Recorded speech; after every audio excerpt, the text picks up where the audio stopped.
Assalamualaikum warahmatullahi wabarakatuh. Halo semua, selamat datang di channel pembelajaran seni budaya. Saya sangat senang bisa berjumpa dengan kalian di sini. Sebelumnya, perkenalkan nama saya Williamto, dan pada kesempatan kali ini kita akan belajar bersama tentang jenis dan fungsi alat musik tradisional dalam pelajaran seni budaya untuk kelas 10. Nah, sebelum kita mulai, saya ingin mengucapkan terima kasih kepada kalian semua yang telah bergabung.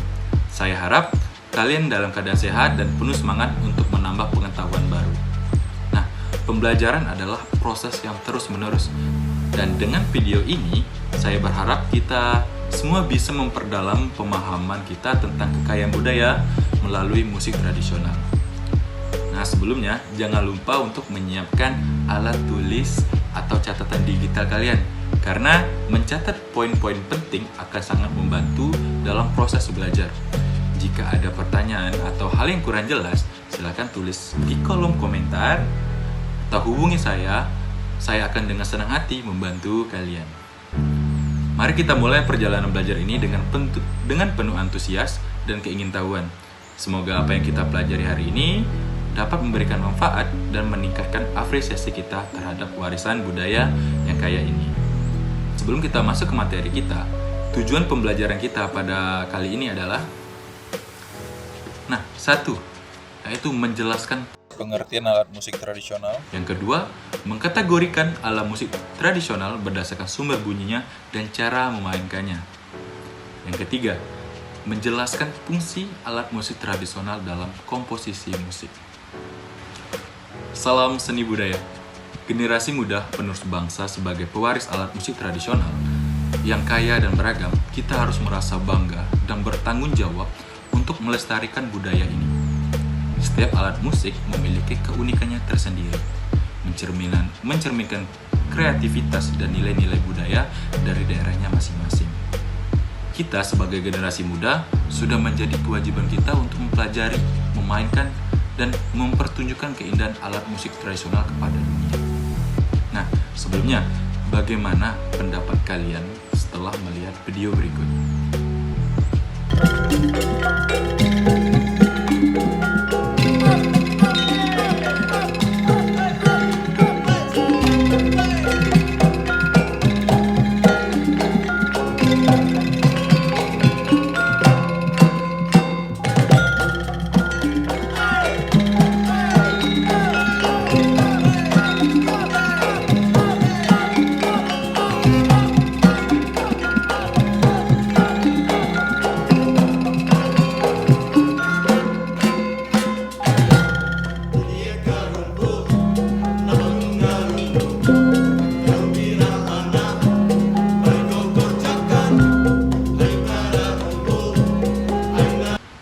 Pada video tadi, kita sudah melihat orang luar negeri memainkan alat musik tradisional, yaitu gamelan dari Jawa Tengah dan alat musik angklung dari Jawa Barat yang dimainkan oleh wisatawan mancanegara.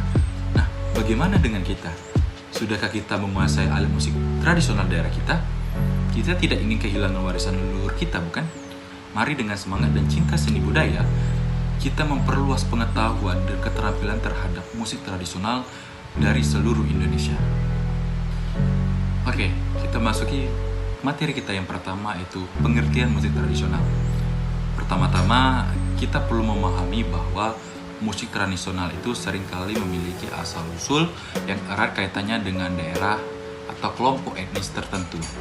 Setiap daerah biasanya memiliki ciri khas musiknya sendiri, baik dari segi lagu, alat musik, maupun gaya permainannya. Nah, musik tradisional juga memiliki fungsi sosial dan budaya yang sangat penting. Ia digunakan dalam berbagai upacara adat, ritual, perayaan, serta kegiatan sehari-hari. Fungsi-fungsi ini meliputi pendidikan, hiburan, komunikasi, dan penguatan ikatan sosial dalam komunitas. Alat musik yang digunakan dalam musik tradisional seringkali khas dan unik, terbuat dari bahan-bahan yang tersedia secara lokal. Contohnya, di Indonesia kita memiliki gamelan dari Jawa dan Bali, kecapi dari Sunda, serta angklung dari Jawa Barat. Lirik dan tema dalam musik tradisional itu biasanya menggambarkan kehidupan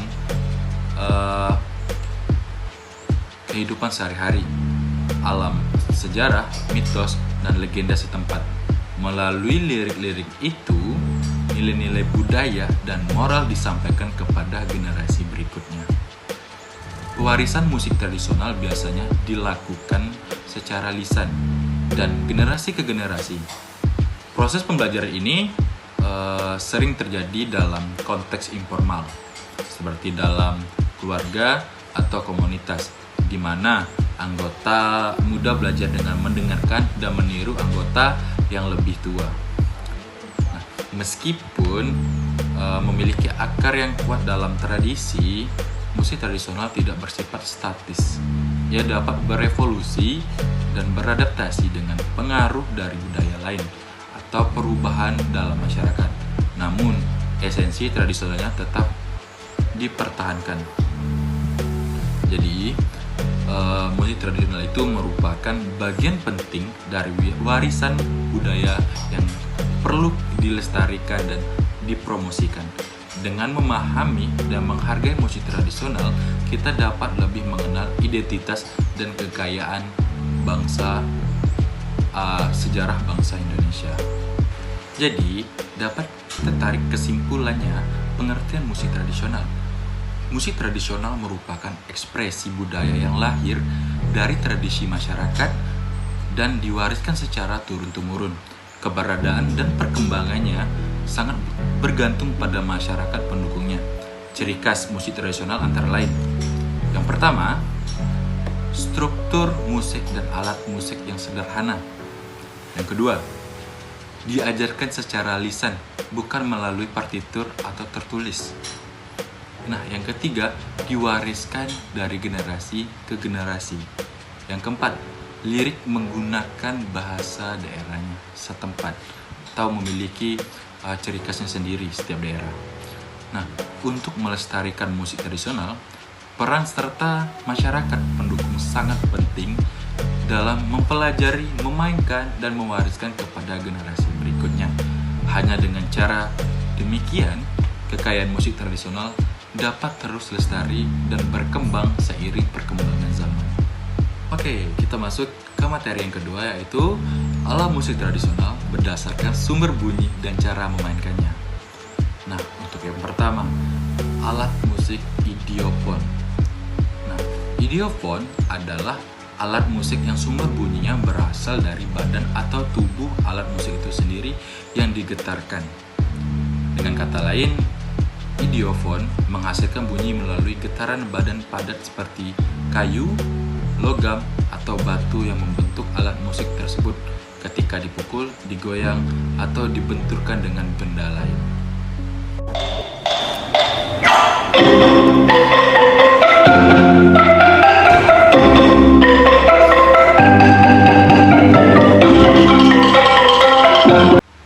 Jadi, video yang telah kita lihat tadi merupakan video alat musik instrumen tradisional Indonesia, yaitu kolintang.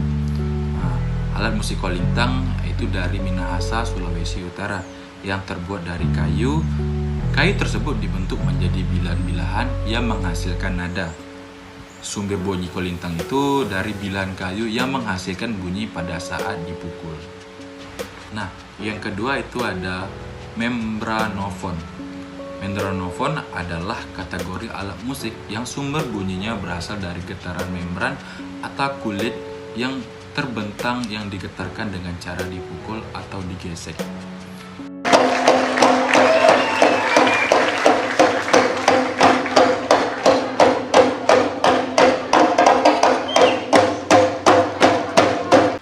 Nah, video tadi merupakan salah satu contoh instrumen yang menggunakan membranofon, yaitu instrumen tipa. Nah, tipa itu berasal dari Papua. Alat musik ini berbunyi ketika membran atau kulit bergetar dengan cara dipukul menggunakan telapak tangan. Yang ketiga ada kordofon. Kordofon adalah alat musik yang sumber bunyinya berasal dari dawai atau senar yang digetarkan. Pada alat musik kordofon, bunyi dihasilkan dari getaran dawai atau senar yang direntangkan ketika dipetik.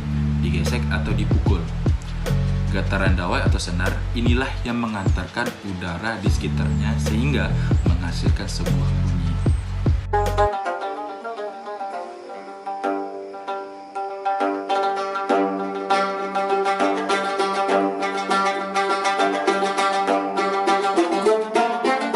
Instrumen chordofon.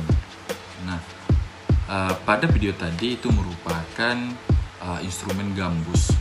Gambus merupakan alat musik petik tradisional yang berasal dari Riau.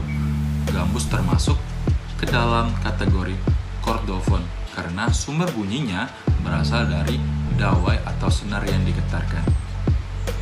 Nah, yang keempat atau yang terakhir itu ada aerofon.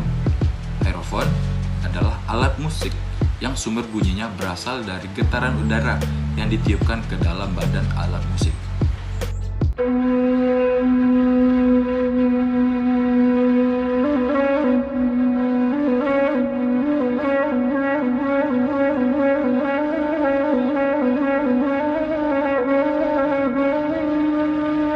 Nah, video tadi merupakan salah satu contoh instrumen musik yang menggunakan aerofon. Nah, yaitu alat musik saluang. Saluang itu berasal dari Minangkabau, Sumatera Barat, yang terbuat dari bambu, memiliki panjang kira-kira 40-60 cm dengan diameter 3-4 cm dan 4 lubang bergetar dan 4 lubang pengatur frekuensi bunyi.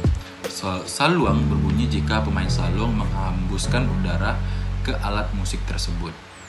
Berdasarkan cara memainkan alat musik dapat dibedakan menjadi yang pertama itu dipukul. Teknik yang digunakan dengan memukul bagian alat musik yang menggunakan alat pemukul yang terbuat dari kayu yang dilapisi kain atau karet, kayu tanpa pelapis, dan juga menggunakan tangan telanjang. Alat musik yang cara memainkannya dengan dipukul adalah alat musik idiofon dan membrafon. Contoh, tipa dari Papua, rabana dari Sumatera, bonang, soran, kendang dari Jawa, dan lain sebagainya. Yang kedua itu ada dengan cara dipetik. Dawai-dawai pada alat musik chordofon akan menghasilkan bunyi ketika dipetik. Cara memetik dawai bisa dengan jari-jari tangan dan dengan menambahkan alat bantu berupa pick dari logam atau plastik untuk menghasilkan bunyi yang lebih nyaring. Contohnya itu pada gambus dari Riau, kecapi dari Jawa Barat, sape dan Kalimantan, sesando dari Rote, dan lain sebagainya. Nah, yang ketiga ada dengan cara digesek. Selain dengan cara dipetik, terdapat alat musik chordofon yang cara memainkannya dengan digesek. Dawai alat musik digesek menggunakan bow yang terbuat dari rambut kuda atau bahan sintetis dari stik kayu. Contohnya tehyan dari Betawi atau dari DKI, rebab dari Yogyakarta, keso-keso dari Sulawesi Selatan, dan lain sebagainya. Nah, yang selanjutnya ada instrumen yang ditiup. Memainkan alat musik tiup membutuhkan teknik dan latihan yang cukup. Tidak semua orang mampu menghasilkan bunyi yang baik pada saat meniupkan udara pada bagian alat musik yang biasanya berupa lubang kecil. Tekanan udara harus sesuai dengan intensitas nada yang dimainkan. Nada tinggi membutuhkan tekanan udara yang lebih banyak dibandingkan pada saat meniup untuk nada rendah. Contoh, saluang dari Sumatera Barat, sarang kodar Jambi, Foedoa dan Flor dari Flores, dan lain sebagainya. Nah, misalnya itu ada di tepuk, yaitu alat musik yang dimainkan dengan menggunakan telapak tangan langsung, terutama pada alat-alat yang berbahan kulit atau membran. Contohnya seperti kendang, tipa, gendang, rabana, dan lain sebagainya. Nah, yang terakhir itu digoyang. Alat musik yang dimainkan dengan digoyang seperti angklung. Angklung merupakan salah satu alat musik idiofon yang berasal dari Jawa Barat. Ia termasuk dalam kategori alat musik yang dimainkan dengan cara digoyangkan. Nah, kita masuki materi ketiga kita, yaitu fungsi alat musik tradisional dalam komposisi musik. Fungsi alat musik tradisional dalam komposisi musik itu ada 3. Yang pertama, itu sebagai pola ritme dan irama. Nah, dalam fungsi ini, yang berperan dan bertugas adalah alat musik ritmis. Alat musik ritmis itu alat musik yang dimainkan yang memiliki bunyi namun tidak memiliki nada. Dalam musik selalu ada irama yang menjadi fondasi untuk menjaga tempo dan ketukan dalam musik. Contohnya alat musik tipa, toto buong dari Maluku. Yang kedua, itu sebagai melodi utama. Dalam fungsi sebagai melodi utama, yang berperan tentunya alat musik melodis. Alat musik melodis itu alat musik yang dapat menghasilkan nada.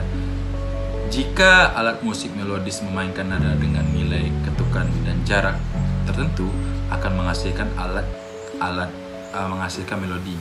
Nah, contohnya alat musik gesek, rabab sebagai melodi utama pada gamelan Jawa.